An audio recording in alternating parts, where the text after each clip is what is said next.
शांत हों जिनके गुणों की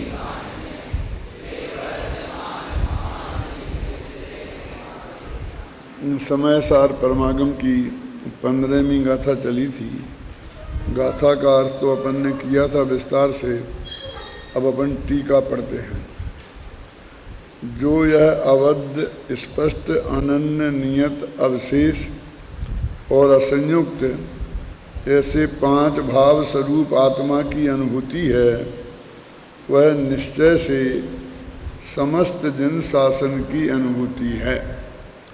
क्योंकि श्रुत ज्ञान स्वयं आत्मा ही है, इसलिए ज्ञान की अनुभूति ही आत्मा की अनुभूति है। किंतु जब सामान्य ज्ञान के आविर्भाव और विशेष ज्ञान के तिरोभाव से ज्ञान मात्र का अनुभव किया जाता है, तब ज्ञान स्वयं ज्ञान प्रकट अनुभव में आता है। तथापि जो अज्ञानी हैं, ज्ञेयों में आसक्त हैं, उन्हें वह स्वाद नहीं आता। अब इसी बात को विस्तार से दृष्टांत देकर समझाते हैं।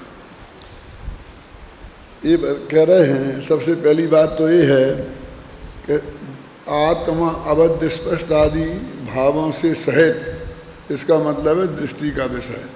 वो दृष्टि का विषय जो भगवान आत्मा है, वह ही अवध स्पष्ट आदि भावों से सहित है। तो उस आत्मा की जो अनुभूति है, वो कहते हैं वो सारे जैन शासन की अनुभूति है। ये शायद अपन ने कलश पढ़ा था ना, टीका उसमें आया था ना, आत्मानुभूति ज्ञान शुद्ध नयात्मिकाया ज्ञानानुभूति। तो आत्मानुभूति है, वो ही ज्ञानानुभूति है। अब उसी बात को ये कह रहे हैं, क्योंकि श्रुत ज्ञान भी आत्मा ही है। तो आत्मा की अनुभूति हो गई तो श्रुत ज्ञान की अनुभूति ज्ञानानुभूति हो गई। वो कहते हैं तो इस श्रुत ज्ञान में द्वादशांग में का सार तो एक भगवान आत्मा का अनुभव ही है ना। सब जगह लिखा है, कोटि ग्रंथ को सार यही है, यही जिनवाणी उचरो है कि दौल ध्याय अपने आत्म को। तो अपना आत्मा ही करोड़ ग्रंथों का सार है और समस्त जिनवाणी का सार है। और छड़ला में लिखा है, लाख बात की बात यही निश्चय और लाओ। लाख बात की एक बात है कि निश्चय माने वो शुद्धात्मा का स्वरूप बताने वाले निश्चय नय को अपने हृदय में लाओ। क्या करो, तोड़ी सकल जग दंड फंद, जगत के सारे दंड फंदों को तोड़कर एक इस भगवान आत्मा का ध्यान करो। तो कहते सारे द्वादशांग का मूल प्रयोजन तो आत्मा को जानना है, और वो जानने में आ गया तो द्वादशांग जानने में आ गया। तो आत्मानुभूति है, वो ज्ञानानुभूति हो गई, ज्ञानानुभूति वो आत्मानुभूति हो गई। पहले अपन शिविरों में जाया करते थे, तो उसमें एक व्याख्यान सिर्फ इस बात का ही होता था कि समस्त जनागम का केंद्र बिंदु क्या है, वो एक भगवान आत्मा है। और उसे अपन बहुत विस्तार से सिद्ध करते थे 1 घंटे में कि एक क्यों है, कि सब जगह है वो एक आत्मा के। समय सार में आत्मा की बात है, लेकिन गोमठ सार में तो आत्मा की बात नहीं है, बहुत से लोग कहते थे। तो मैंने कहा गोमठ सार में आत्मा की बात नहीं है, तुम कहाँ से लाए? उसका पहले कांड का क्या नाम है? जीव कांड। तो जीव कांड में अजीब की बात है कि जीव की? तो आत्मा की बात हो गई ना।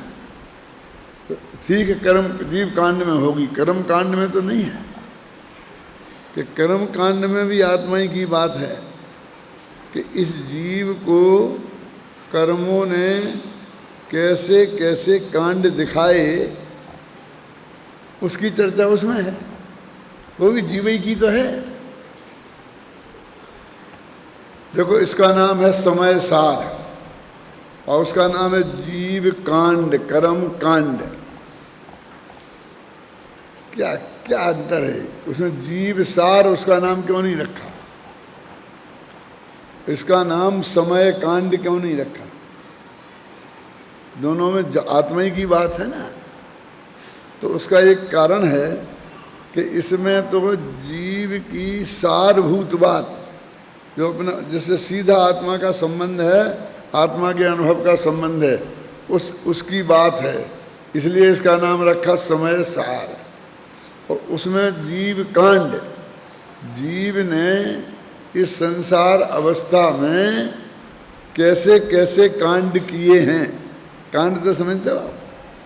लोक में कांड शब्द का जो उपयोग है ना, कहते वहाँ हत्याकांड हो गया, गोली कांड हो गया, ये दुर्घटनाओं को कांड बोलते हैं, है ना। बोलते भाई वहाँ तो लंका कांड मच रहा है, बोलते कि नहीं बोलते है?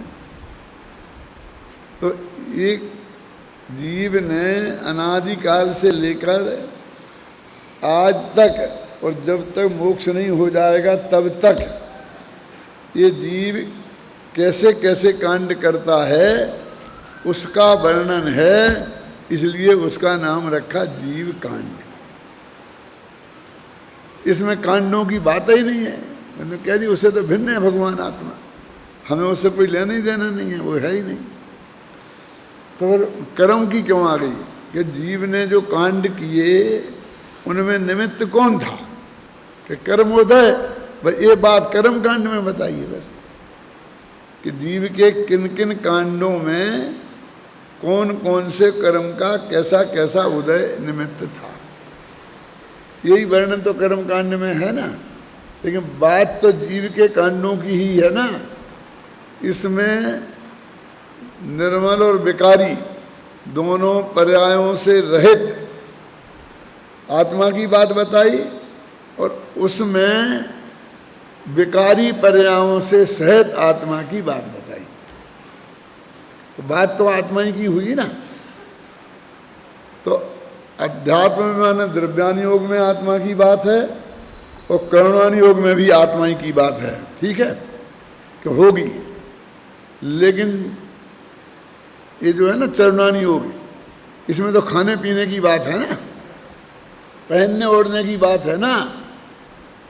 इसमें तो आत्मा फात्मा की बात नहीं है। ऐसे बोलता है आत्मा फात्मा, कितनी अरुचि पूर्वक।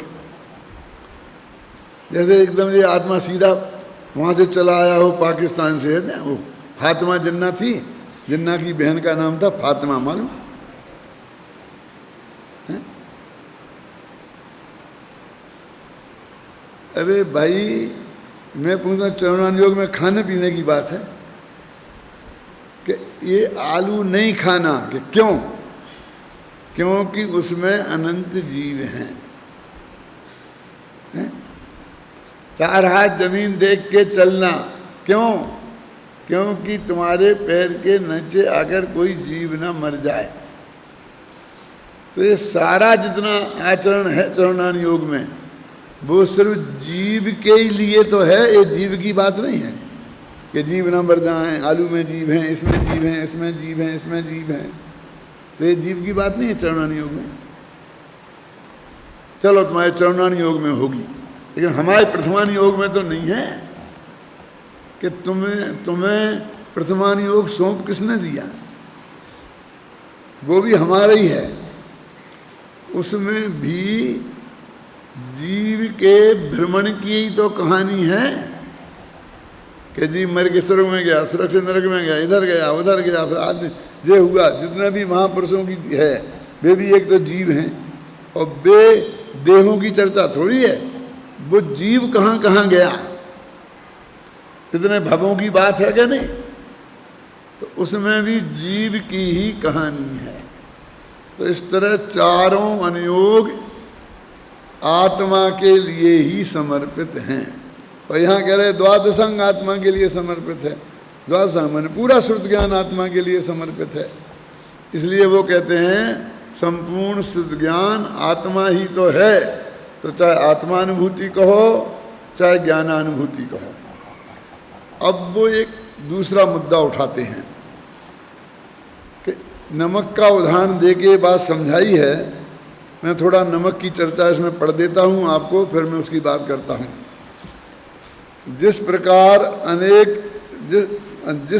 अनेक प्रकार के व्यंजनों के संबंध से उत्पन्न सामान्य लवण का तिरोभाव और विशेष लवण का आविर्भाव से अनुभव में आने वाला जो लवण है उसका स्वाद अज्ञानी व्यंजन लोलुप मनुष्यों को आता है, किंतु अन्न से संबंधता से रहित उत्पन्न सामान्य आविर्भाव और विशेष के तिरोभाव के अनुभव से आने वाला जो एकाकार अभेद रूप लवण है उसका स्वाद नहीं आता। यदि परमार्थ से देखें तो विशेष के आविर्भाव से अनुभव में आने वाला लवण ही सामान्य के अभाव से अनुभव में आने वाला लवण है। इसी प्रकार ये तो उदाहरण हुआ। अब सिद्धांत, अनेक प्रकार के गेयों के आकारों के साथ मिश्र रूपता से उत्पन्न सामान्य के तिरोभाव और विशेष के आविर्भाव से अनुभव में आने वाला विशेष भाव रूप भेद रूप अनेकाकार रूप ज्ञान अज्ञानी गेय लुब्ध जीवों के स्वाद में आता है, किंतु अन्य गेयाकारों के संयोग से रहितता से उत्पन्न सामान्य ज्ञान के आविर्भाव और विशेष ज्ञान के तिरोभाव से अनुभव में आने वाला एकाकार अभेद रूप ज्ञान स्वाद में नहीं आता। यदि परमार्थ से देखें तो जो ज्ञान विशेष के आविर्भाव से अनुभव में आता है वही ज्ञान सामान्य के आविर्भाव से अनुभव में आता है। जिस प्रकार अन्न द्रव्य के संयोग से रहित केवल नमक का अनुभव किए जाने पर सैंधव की डली सभी ओर से एक क्षार रसत्व से कारण क्षार रूप से ही स्वाद में आती है, उसी प्रकार परद्रव्य के संयोग का विवच्छेद करके केवल एक आत्मा का ही अनुभव किए जाने पर चारों ओर से एक विज्ञान घनता के कारण यह आत्मा भी ज्ञान रूप ही स्वाद में आता है। ये अमृतचंद्राचार्य की टीका है। अब पहले एक उदाहरण है सामान्य नमक और विशेष नमक का, और फिर एक सिद्धांत घटित किया ज्ञेयाकार ज्ञान और ज्ञानाकार ज्ञान का। पहले नमक पे घटित करें कि इस सारे जगत ने आज तक ऐसा अकेला नमक किसी ने नहीं खाया। कभी किसी ने चख लिया हो तो उसका निषेध नहीं करते, लेकिन ज़्यादा खाते नहीं ना। सब दाल में, चावल में, रोटी में, साग में, इनमें मिला करके ही नमक को खाते हैं। तो वास्तव में असली नमक का स्वाद तो उन्हें पता ही नहीं है ना। तो जो दाल वगैरह में मिला करके नमक खाया उसे बोलते विशेष नमक, क्योंकि मिक्सचर वाला नमक है, वो प्योर नहीं है। और जो अकेला प्योर नमक है वो है सामान्य नमक। वो कहते दाल आदि में जो नमक है वो भी वही नमक है जो प्योर नमक है, लेकिन प्योर नमक का स्वाद नहीं जानते हैं। और नए चक्र में तो खुद ही लिखा ना कि जैसे लवण सारे व्यंजनों को सुस्वादु बना देता है, तो अकेला नमक खाओ तब थू थू थू करेंगे क्यों। तो वो कहते हैं कि ये जो स्वाद के लोलपी जीव विशेष नमक का ही स्वाद लेते हैं, उन्हें सामान्य नमक का ज्ञान नहीं होता है। लेकिन जो वास्तव में नमक को जानना चाहते हैं वे सामान्य नमक चखें तो उन्हें सामान्य नमक का ज्ञान होता ही है। लेकिन विशेष नमक में मिले हुए, साग में मिले हुए नमक में से वे खारापन ही देखते हैं। तब तो वो कहते हैं ना कि नमक कम है, कि नमक ज़्यादा हो गया,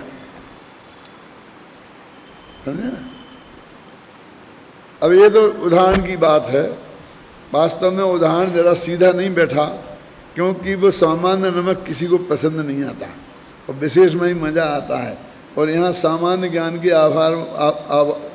प्रकट होने में ही अनंत अतीन्द्रिय आनंद है, और विशेष ज्ञान में अतीन्द्रिय आनंद लुप्त होता है। तो उल्टा पड़ गया ना यहाँ। तो अपन उन्हें तो सिर्फ सामान्य और विशेष की बात बताने के लिए नमक का उदाहरण दिया, उसे उतना ही लेना।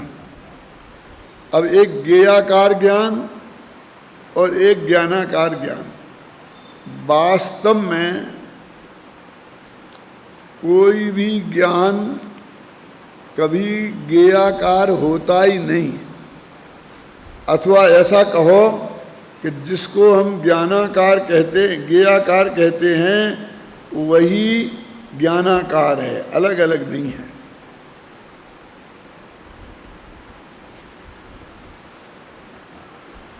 जैसे दर्पण का उदाहरण ज़्यादा उपयुक्त है इसके लिए कि दर्पण में एक मोर है, दर्पण में झलका ना मोर, सामने मोर था। तो दर्पण में जो मोर है उसमें मोर का क्या लगा? कुछ मोर का हिस्सा गया है उसमें? वो तो मोर के निमित्त से दर्पण ही मयूराकार परिणमित हुआ है। जो कुछ भी वो परिणमन है वो दर्पण का ही है, उसमें मोर का रंच मात्र भी नहीं है। सिर्फ मोर उसमें झलक रहा तो दर्पण के मोर को सारी दुनिया मोर कहती है, दर्पण नहीं कहती। ऐसी विचित्र बात है ना। ऐसे ही ज्ञान में जो गे झलकता है, वो गे जानने में आया ना, तो सारी दुनिया उस गे का ज्ञान कहती है। समय सार का ज्ञान है हमें, वो ज्ञान सा समय सार का नहीं हो गया ना, वो तो ज्ञान का ही रहा ना। फिर भी गे के लोभी उसे गे का ही ज्ञान कहते हैं। तो हमें फिर सारा गे का ज्ञान दिखता है, ज्ञान का तो ज्ञान दिखता ही नहीं, आत्मा का तो ज्ञान दिखता ही नहीं। हमको तो ऐसा ही लगता है ना कि बस संस्कृत का ज्ञान, अंग्रेजी का ज्ञान, हिंदी का ज्ञान, मेडिकल का ज्ञान, कानून का ज्ञान, राजनीति का ज्ञान, व्यापार का ज्ञान, ये सब हमें तो यही ज्ञान दिखते हैं। रोटी का ज्ञान, दाल का ज्ञान। अभी ज्ञान का ज्ञान कोई बोलता ही नहीं। ऐसा क्यों करते हैं? कि वो भी हमारी मजबूरी है, क्योंकि हर गे को जानने वाला ज्ञान का तो वो है ही असलियत में। तो उसको हम भेद कैसे करेंगे कि इस ज्ञान का विषय कौन बना है? यदि वो गे का ज्ञान नहीं कहेंगे, अंग्रेजी का ज्ञान, संस्कृत का ज्ञान, तो हमें कैसे पता चलेगा कि इस ज्ञान पर्याय का गे कौन बना? फिर विज्ञान का ज्ञान कहेंगे तो भिन्नता का ज्ञान नहीं होगा ना। फिर तो सब चीज का ज्ञान ही ज्ञान रह गया अकेला एक। तो ये बताने के लिए कि इस ज्ञान पर्याय का गे कौन सा पदार्थ बना है, हमको उस गे का ज्ञान कहने की पद्धति जनवाणी में है। जनवाणी में भी है, क्योंकि ये कोई बाहर की बात नहीं है, सारा जगत तो कहता ही है। लेकिन जनवाणी में भी उपचरित असद्भुत व्यवहार न से, और कोई अनुपचरित असद्भुत व्यवहार न से भी कहते हैं। लेकिन ये गे का ज्ञान ही उसको ज्ञान मानते हैं। अब वो ये कहते हैं कि ये जो ज्ञान है ना, कि अब 25 ज्ञान लिखो तुम, भूगोल का ज्ञान, इतिहास का ज्ञान, फलाना का ज्ञान, ज्ञान जैसे लगा मति ज्ञान, श्रुत ज्ञान, अवधि ज्ञान, मनपर्याय ज्ञान, केवल ज्ञान। तो इसमें दो पार्ट हैं, एक मति श्रुत अवधि मनपर्याय और केवल, और दूसरा पार्ट है ज्ञान ज्ञान ज्ञान ज्ञान। ये दूसरा पार्ट है वो सामान्य ज्ञान है, क्योंकि सब में कॉमन है ना। सामान्य माने सब में कॉमन है ना, ज्ञान ज्ञान ज्ञान। और ये मति श्रुत अवधि मनपर्याय और केवल ये विशेष हैं।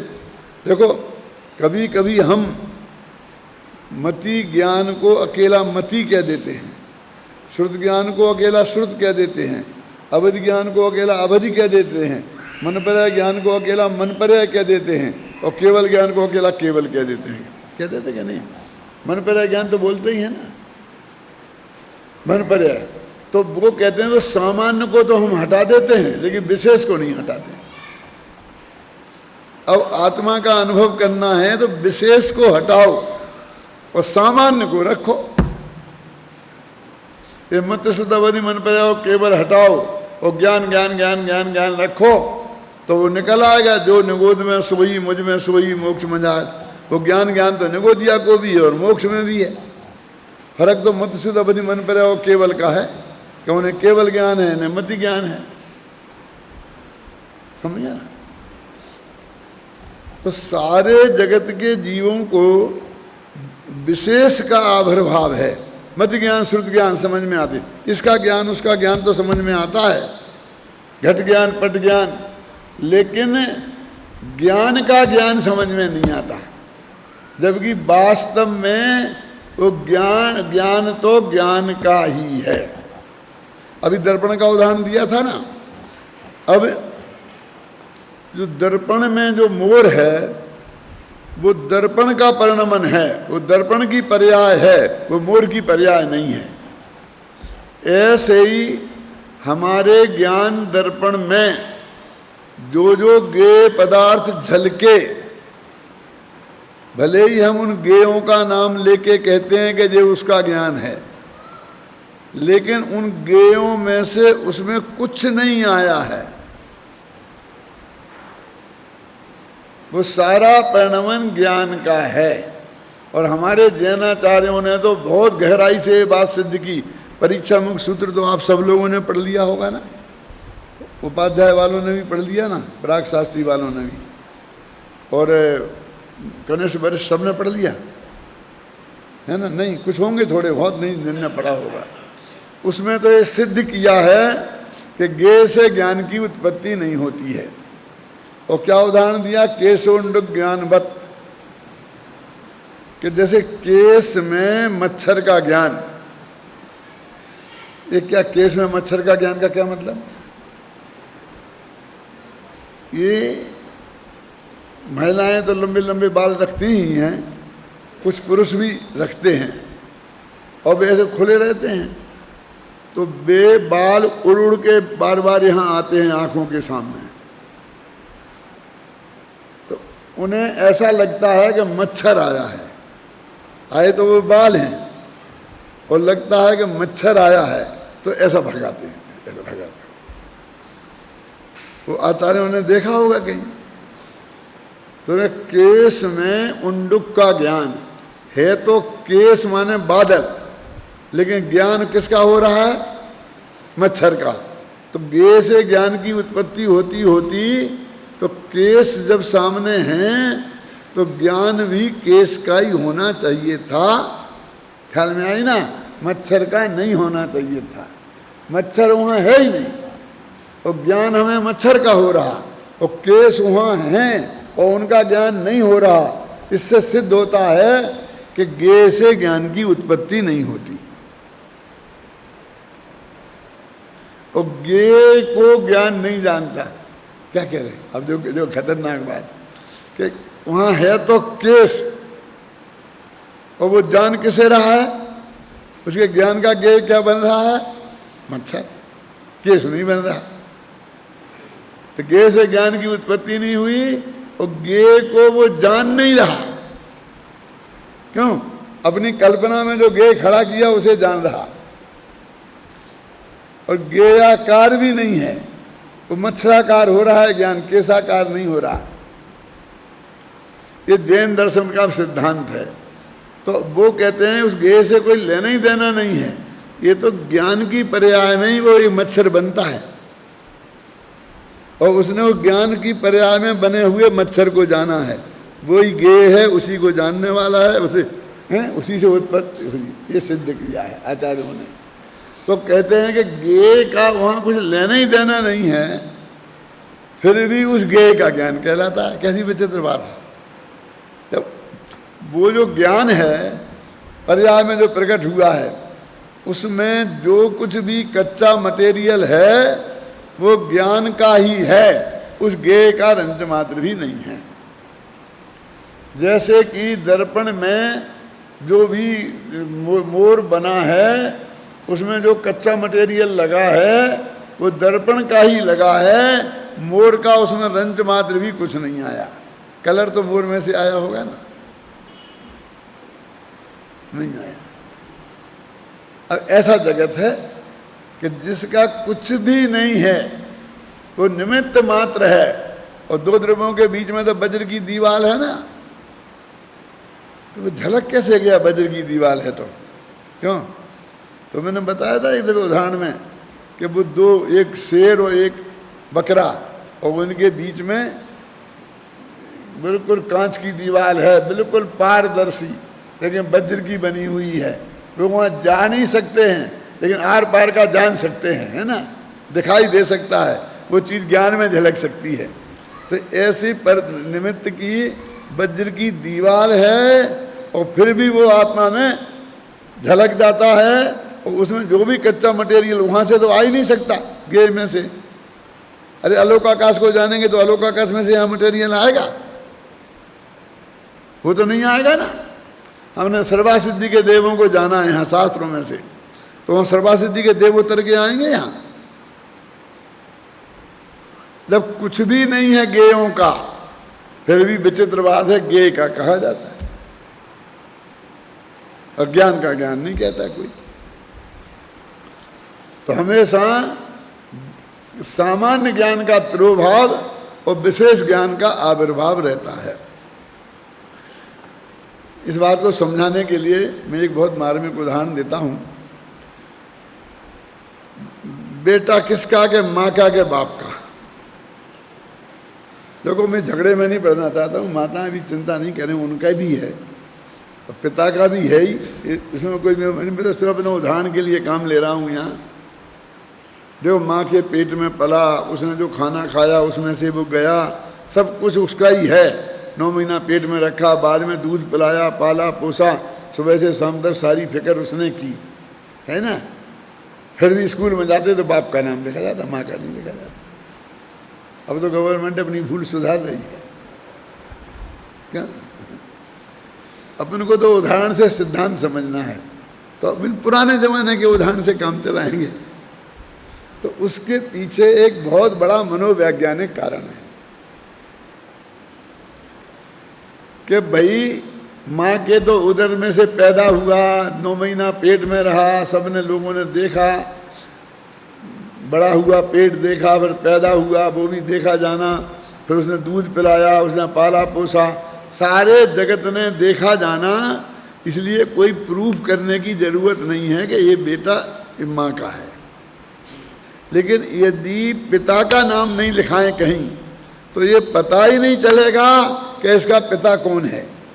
फिर हर एक का DNA टेस्ट कराना पड़ेगा, वो कौन सा नेता हो गया है ना, तिवारी फिर किस किस का कराएंगे, कैसे पता लगेगा कि इसका पिता कौन है।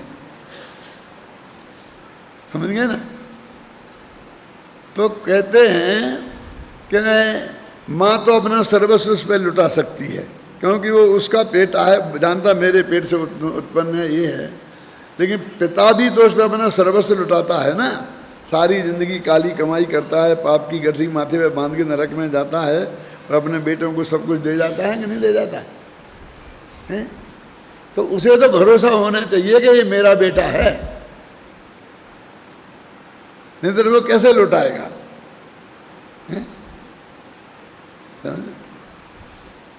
उसका भी तो उल्लेख कहीं होना चाहिए, उसे भी तो धन्यवाद मिलना चाहिए ना। तो जो मात्र निमित्त है, मैं उदाहरण देता हूँ रामायण का, कि कौशल्या ने राम से कहा था कि दशरथा तय मैं ईजा था, हे दशरथ के निमित्त से मुझ में उत्पन्न हुए राम। तो वो पता ही नहीं चलेगा जी पिता का नाम, इसलिए बार बार लिखना जरूरी है। अरे अपन तो एक जब स्कूल में जाते हैं तो लिखाते हैं, ये गुजराती हैं, मराठी हैं, इन लोगों की तो ये हालत है कि हर नाम के साथ हर एक आदमी बोलता है। हमें तो पिताजी का नाम लेने में हमको बहुत संकोच होता है।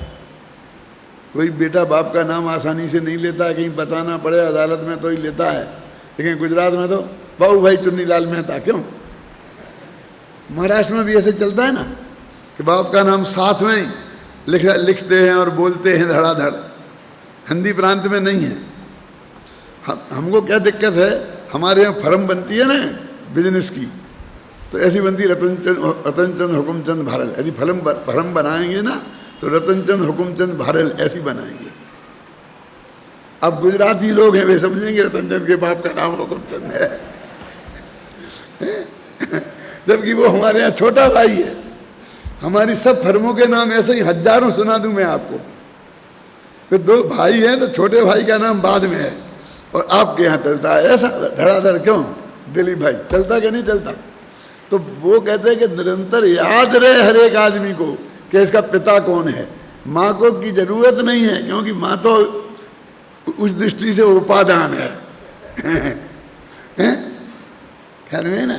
इसलिए पिता के नाम के लिखने की परंपरा अपने भारतीय संस्कृति में थी। ख्याल में आई ना, कि जिससे पता तो रहे कि इसका पिता कौन है, समझ में आई ना। और उस मर्यादाओं को पहले सब लोग मानते थे।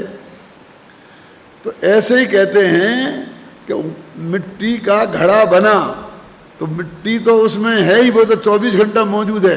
ये मिट्टी का घड़ा ऐसा लिखने की जरूरत नहीं है,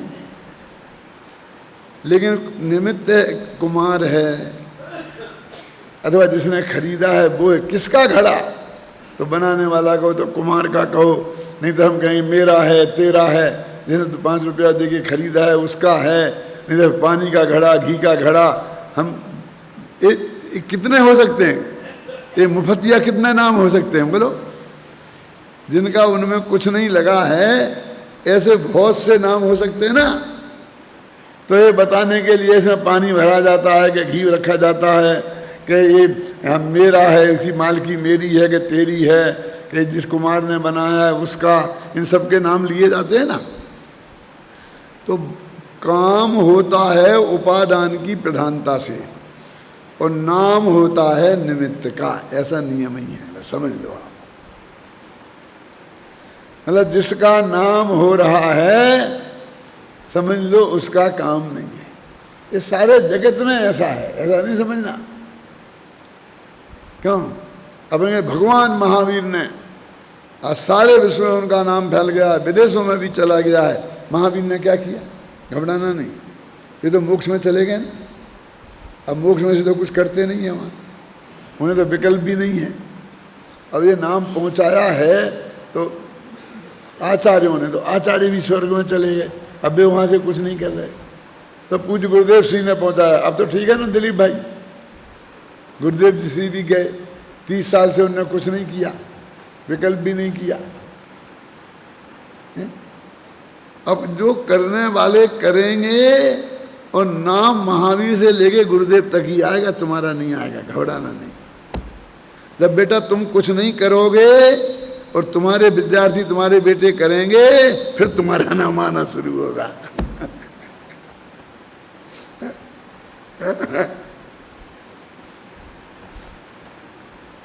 अभी अभी हम कहते हैं ना मंगलाए थे शांति जी, पीयूष हमारे साथ था, यहाँ है क्या नहीं है, बैठा है।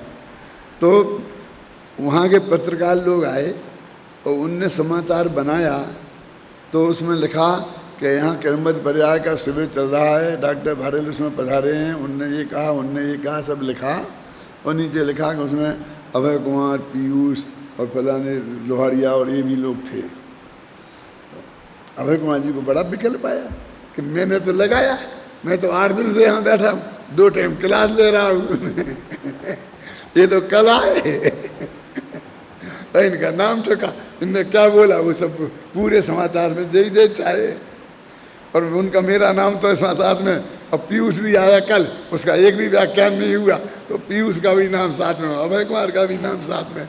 तो उनने 2-4 लोगों से कहा भी समाचार बनाने वाला कौन है, ऐसा वैसा। अरे भाई ये स्वरूप है, उसको कोई हम थोड़ी कहने गए थे कुछ। क्यों? उसमें तो जो एक मुख्य आदमी उन्हें दिखेगा वो सब उनका ही लिखेंगे पूरा। तुम सोच करके हो जाना, वो पत्रकारों को ट्रेनिंग उस टाइप की है। क्यों? अब समझ नहीं ना। और गुरुदेव की प्रताप से ये सब हो रहा, गुरुदेव की प्रताप से ये हो रहा। अब सब बोलते कि नहीं बोलते हैं? हमें सब तकलीफ आ रही, साहब क्या तकलीफ? अरे भाई, जब हम नहीं होंगे तो हमारा नाम चलेगा 10-20 साल, जब तुम होगे तो तुम्हारा नहीं चलेगा, और जब तुम नहीं होगे तो तुम्हारा चलेगा। ऐसे ही स्वरूप है। निमित्त कैसा, ऐसे ही निमित्त का नाम चलता है, उपादान का नाम कोई नहीं लेता है। लेकिन तत्व ज्ञान से समझना तो पड़ेगा ना कि काम किसका है। तो वो सामान्य जो ज्ञान है जिसके वे गेय बने हैं, वो गेयों का उसमें कुछ लेना देना नहीं है, और गेय का ज्ञान कहलाता है। और ज्ञान का ज्ञान कोई कहता ही नहीं है। और ज्ञान का ज्ञान कहो तो बड़ा अटपटा लगता है।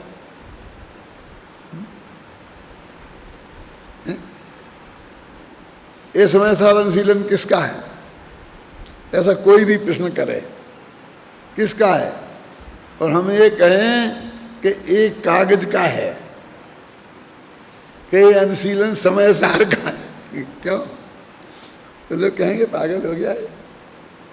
ये नाम बताओ कि किसका, रमेश का है, सुरेश का है, किसका है? अब उस रमेश सुरेश को जिसने 10 रुपये दे दिए उसका हो गया, उसका नाम बताओ, और जो जिस समय सार का अनुशीलन है उसकी बात ही नहीं करो। ऐसे ही स्वरूप है ना। तो कहते हैं विशेष ज्ञान का आविर्भाव, इसमें सामान्य ज्ञान तिरोभाव हो गया है। ये जो दाल में स्वादिष्ट लग रही है, इसमें दाल का कुछ नहीं है, ये तो नमक की वजह से लग रही है। और इसका प्रमाण मैंने बोला ना, नए चक्र में दिया है कि सारे व्यंजनों को सुस्वादु कर देता है। बिना नमक की दाल खाओ तो कैसे लगता है, देखो, समझिए ना। कहते जिस नमक का स्वाद है उस नमक का कोई नाम ही नहीं लेता। दाल का स्वाद बोलते कि नहीं बोलते? दाल बहुत बढ़िया बनी, गुजरातियों की दाल बहुत बढ़िया बनती है। बस एक ही बात है कि उसमें गोता लगाओ तो भी दाना नहीं खोज सकते, इतनी पतली बनती है, प्योर। जैसे चाय के प्याले में चाय का एक दाना नहीं खोज सकते, क्योंकि तो निकाल के फेंक दिया जाता है ना। ऐसी गुजरातियों की दाल में से दाल का दाना नहीं खोज सकते हैं। और यूपी की दाल के उसमें उंगली डालना तो मुश्किल है ही, चाकू भी डालना मुश्किल है, इतनी कठोर। वो बिल्कुल ऐसी वो बनती है प्योर पक्की। और बुंदेलखंड की भी बता दूं कि थाली में डालो तो दाने इस तरफ और पानी उस तरफ।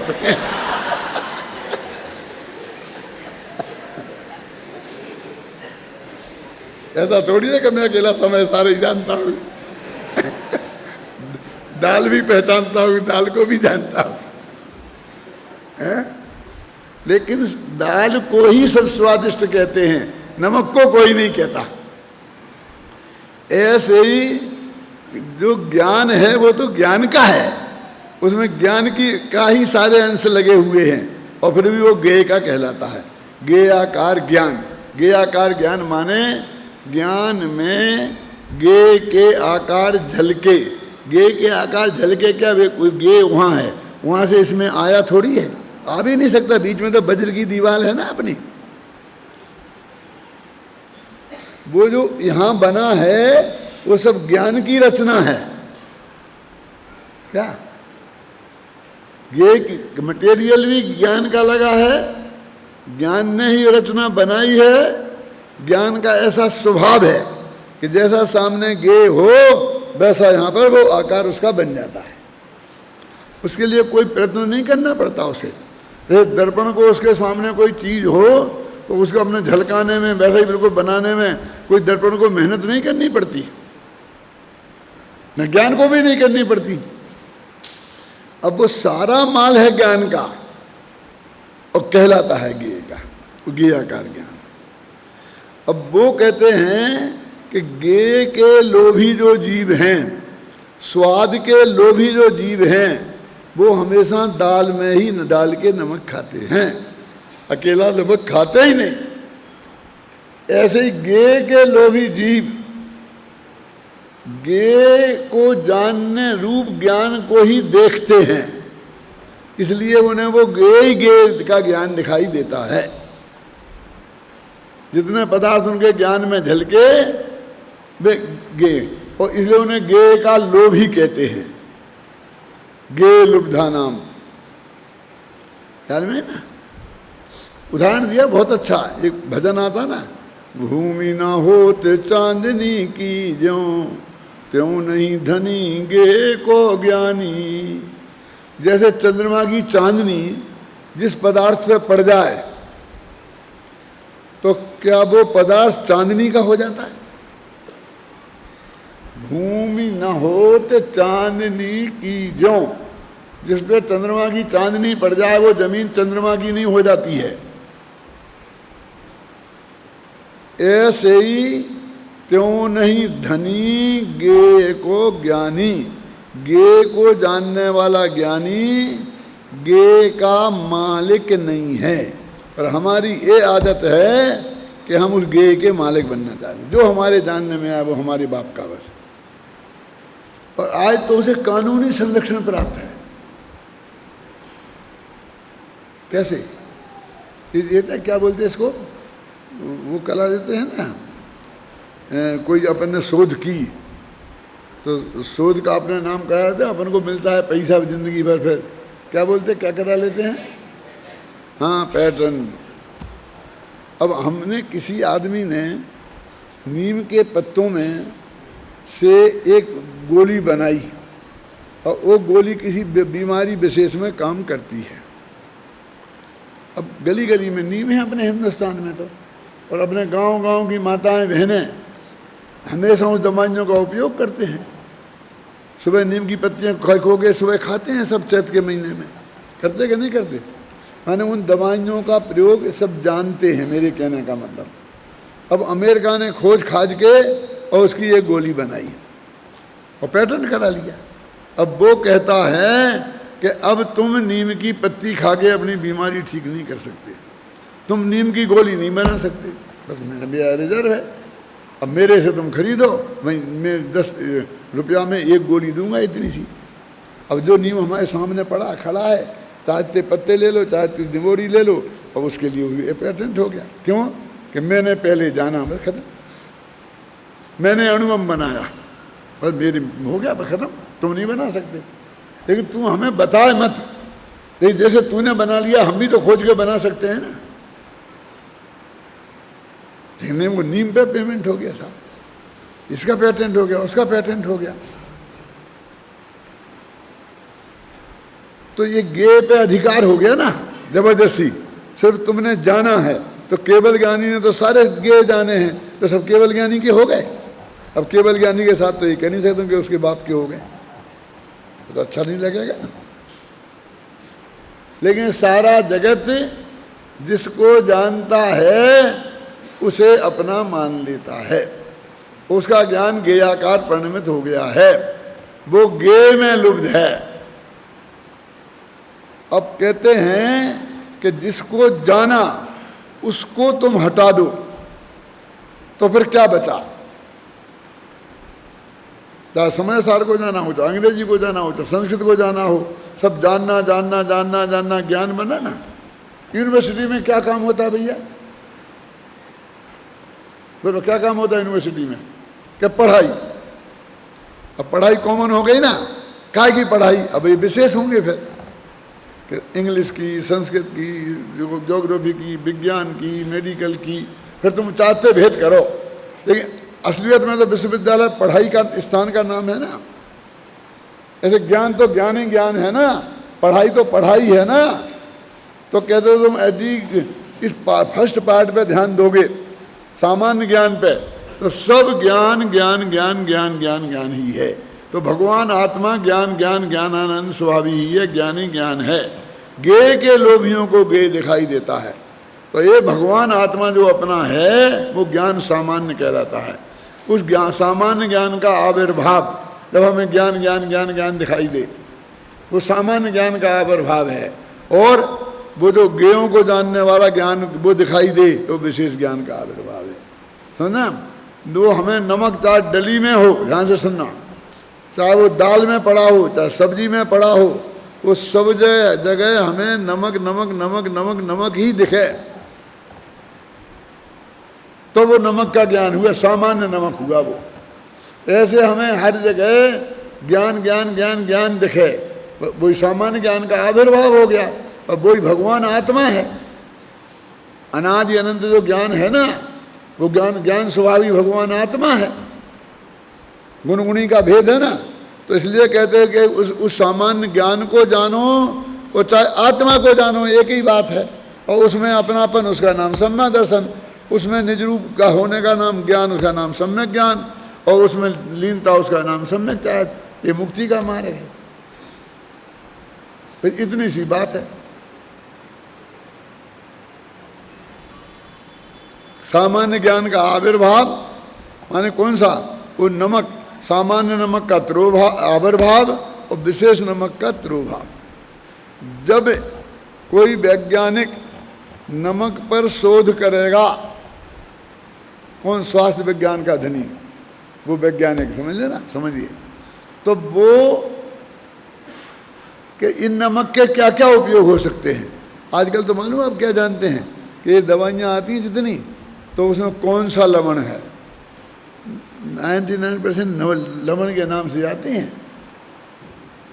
उसमें पढ़ के देखते हैं ना वो डॉक्टर लोग, कि अमेरिका में आती है वो यहाँ दवाई का नाम है यूरोमैक्स, अमेरिका में उसी दवाई का नाम है फ्लोमैक्स। और फ्लोमैक्स यूरोमैक्स है, माने पेशाब क्लियर साफ आए, इसके लिए वो दवाई ली जाती है। तो वो देख के कहते हैं कि ये नमक इसमें है, वही नमक इसमें है, तो बस हो गया, खत्म, वही दवाई है ये। और वो डॉक्टर लोग वो देख लेते हैं, नाम अलग रख दिया। वो आती है $2 की, ये आती होगी ₹2 की, मुझे पक्का पता नहीं, भाव तो मैं अंदाजिया बोल रहा हूँ, कल में ही ना। अब उसका नाम फ्लोमैक्स, इसका नाम यूरोमैक्स, नाम अलग है लेकिन अंदर में चीज एक है दोनों की, तो उन्हें लवण बोलते हैं, उन सबको लवण बोलते हैं। तो जैसे नमक हर एक चीज में है ना, लवण लवण लवण, ऐसे ही कहते हैं हर चीज में ज्ञान ज्ञान ज्ञान ज्ञान। तो सामान्य ज्ञान का आधार, तुम अकेले ज्ञान को देखो, उसमें क्या झलका, कौन सा ज्ञेय जानने में आया, इससे क्या फर्क पड़ता है। वो कहते हैं ज्ञान तो ज्ञान है। देखो अपन ने एक पूजन पढ़ते थे ना पहले सिद्ध भगवान की, शायद वो बनारसी दास की है, किसकी है, उसमें लिखा ज्ञायक ज्ञेयाकार ममत्व निवार के सो परमात्म सिद्ध, आता है ना ऐसी।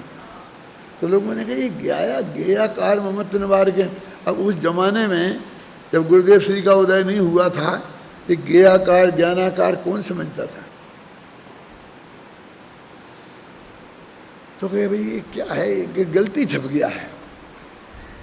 तो धीरे धीरे हमने उसका क्या कर दिया, ज्ञायक के आकार ममत्व, गे का के कर दिया।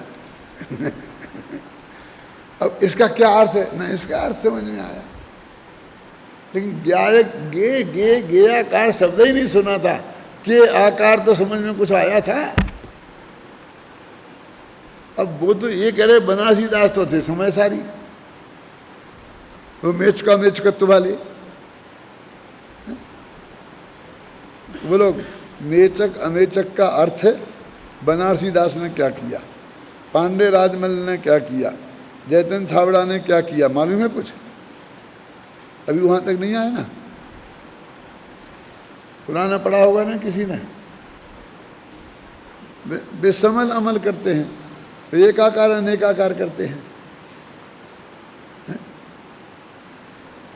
तो अब ये कहते हैं कि उसमें ज्ञेयाकार ममत्व निवार के, कि ज्ञेय के आकार जो ज्ञान में झलकते हैं, उसमें ममत्व मानो उसमें अपनापन करना छोड़ो, तो परमात्मा बनोगे। तो परमात्मा बनने की विधि है वो। देखो ये ज्ञेयाकार ममत्व निवारक का अर्थ बताने की कोशिश कर रहा हूं मैं। दो चित्रकार थे। तो एक बोलता था कि मैं चित्रकार हूं, बढ़िया से बढ़िया चित्र बनाता हूं। दूसरा बोला मैं विचित्रकार हूं, बढ़िया से बढ़िया विचित्र बनाता हूं।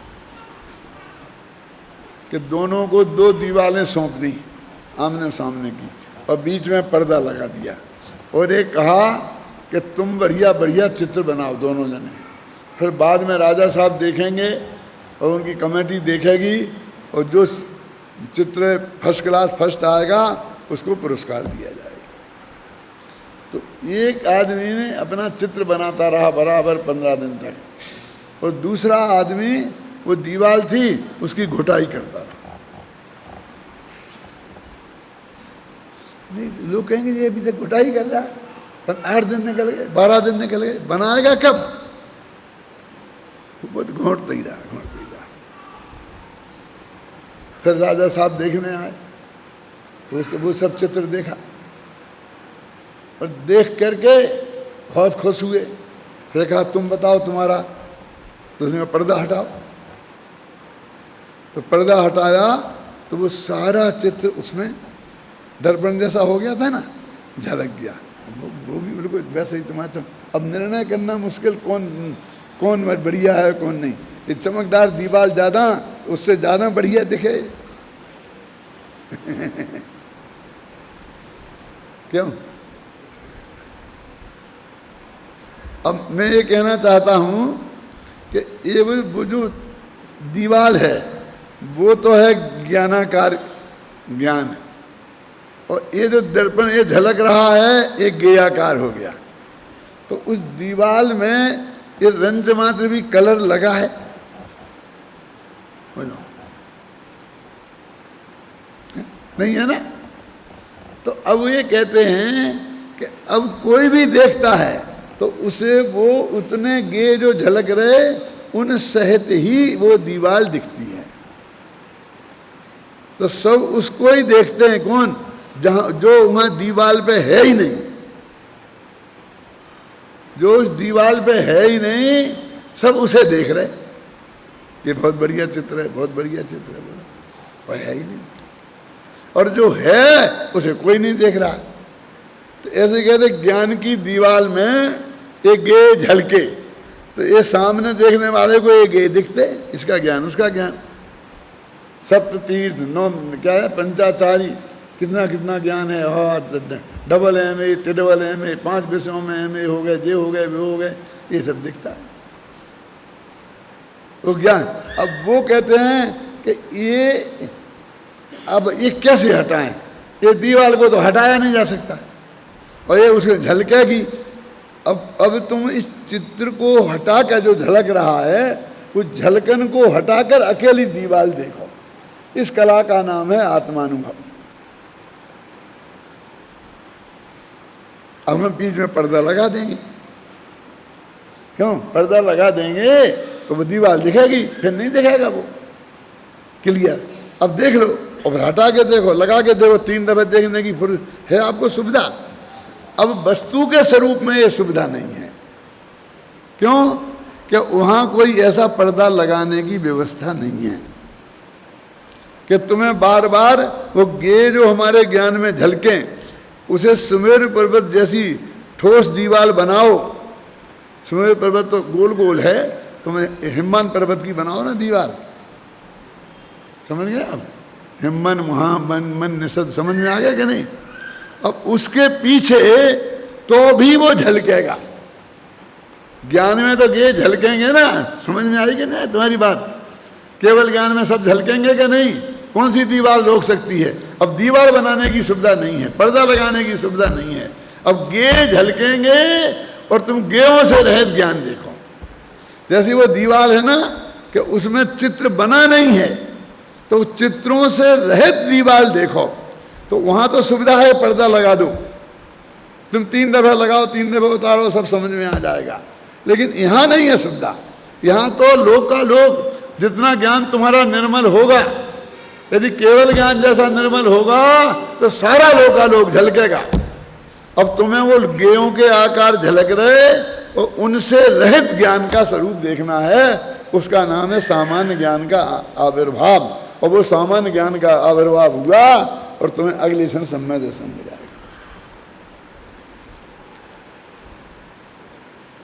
वो जो उदाहरण दे रहे थे कल दादा दे रहे थे, कौन दे रहे थे कि वो इस पी में तुमको देखना पड़ेगा क्या, आत्मा की बात सुनना है।